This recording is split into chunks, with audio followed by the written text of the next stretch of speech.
कहा जाता है हर गुड़िया मासूम नहीं होती। कुछ गुड़ियाओं में एक रूह बसी होती है। जापान की सबसे डरावनी कहानियों में से एक है ओकीकू डॉल। एक ऐसी गुड़िया जिसके बाल आज भी बढ़ते हैं। एक ऐसी गुड़िया जो रात में आपको घूरती रहती है। कहानी सिर्फ एक खिलौने की नहीं, ये है एक मासूम बच्ची की आत्मा की दास्तान। और जब आप ये कहानी सुनेंगे, शायद अगली बार किसी गुड़िया की आंखों में झांकने से पहले 100 बार सोचेंगे। 1918 होक्काइडो, जापान। बर्फ से ढका छोटा सा गांव। ओकीकू नाम की 3 साल की बच्ची अपने परिवार के साथ वहां रहती थी। उसका भाई एकिची टोक्यो से लौटा और अपनी प्यारी बहन के लिए तोहफा लाया, एक लाल किमोनो पहनी गुड़िया। गुड़िया इतनी हकीकत जैसी थी कि दूर से देखने पर लगता जैसे कोई असली बच्ची खड़ी है। काले छोटे बाल, गोल चेहरा और कांच जैसी आंखें। ओकीकू उस गुड़िया से पागलों की तरह जुड़ गई।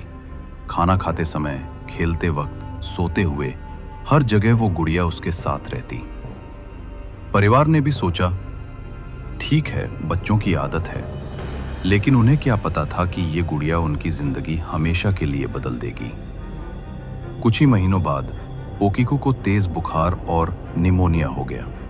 डॉक्टरों ने इलाज किया, लेकिन उस समय दवाइयां कमजोर थीं।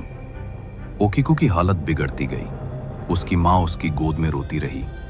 भाई उसके पास बैठकर हाथ पकड़े रहा। लेकिन एक ठंडी रात ओकीकू की सांसें थम गईं। घर पर मातम छा गया। उसकी माँ टूट गई। भाई गिल्ट में डूब गया। ओकीकू की याद में परिवार ने उसकी सबसे प्यारी चीज, वही लाल किमोनो वाली गुड़िया, अपने पास रख ली।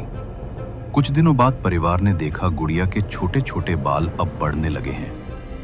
पहले कानों तक, फिर कंधों तक। उन्होंने सोचा शायद इल्यूजन है, लेकिन महीनों बाद बाल और लंबे हो गए।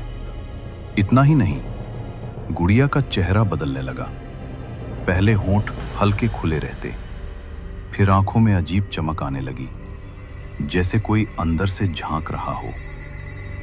रात में मां ने कई बार सुना ओकीकू की हंसी जैसी आवाज, उसी कमरे से जहां गुड़िया रखी थी। धीरे धीरे घर में अजीब घटनाएं शुरू हो गईं। लाइट्स अपने आप झपक जाती, दरवाजे अचानक खुल बंद हो जाते। कभी आधी रात को किसी ने कमरे में चलते कदमों की आवाज सुनी। कभी गुड़िया अलग जगह बैठी मिलती, जहां परिवार ने उसे रखा ही नहीं था। भाई ने सपना देखा, गुड़िया की आंखों से ओकीकू उसे बुला रही है, भैया मैं यहीं हूं, मुझे अकेला मत छोड़ो। परिवार अब डर चुका था।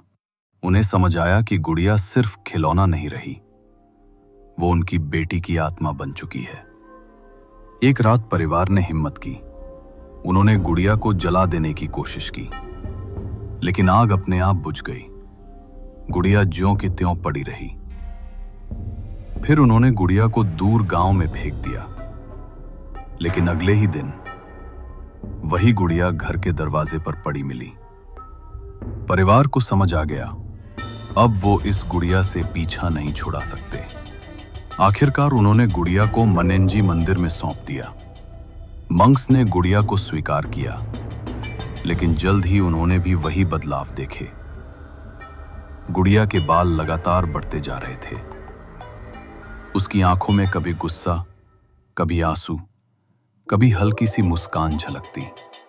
वैज्ञानिकों ने टेस्ट किया और कंफर्म किया कि बाल असली इंसानी बाल हैं।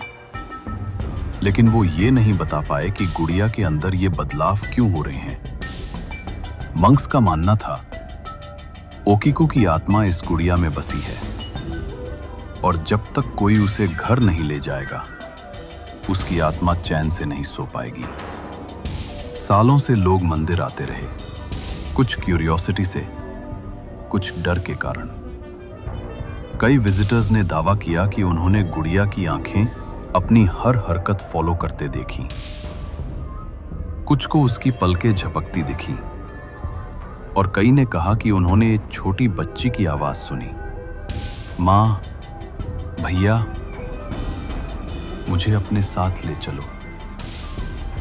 कुछ लोग तस्वीरें लेकर गए, लेकिन घर पहुंचते ही बीमार पड़ गए। कुछ की मौत रहस्यमयी तरीके से हो गई और कुछ कभी लौटे ही नहीं। आज भी वो गुड़िया मननजी मंदिर में रखी है। हर साल मंक्स उसके बाल काटते हैं, लेकिन वो फिर बढ़ जाते हैं। कहा जाता है, अगर आप उसे घूरकर ज्यादा देर देखें तो उसकी आंखों में हल्की हलचल दिखती है, जैसे वो आपको पहचान रही हो और इंतजार कर रही हो कि कोई उसे फिर घर ले जाए। तो दोस्तों, ये थी ओकीकू डॉल की कहानी। एक मासूम बच्ची जिसकी आत्मा आज भी एक गुड़िया में कैद है। लोग कहते हैं उसकी रूह अब भी सुकून नहीं पा सकी है। तो अगली बार अगर आपको कहीं कोई पुरानी गुड़िया मिले तो याद रखना, वो सिर्फ खिलौना नहीं भी हो सकती। अगर ये कहानी आपको डरावनी लगी तो वीडियो को लाइक करना, कमेंट में बताना कि ओकीकू डॉल का कौन सा हिस्सा आपको सबसे खौफनाक लगा, और ऐसे ही कहानियों के लिए चैनल को सब्सक्राइब करना मत भूलना।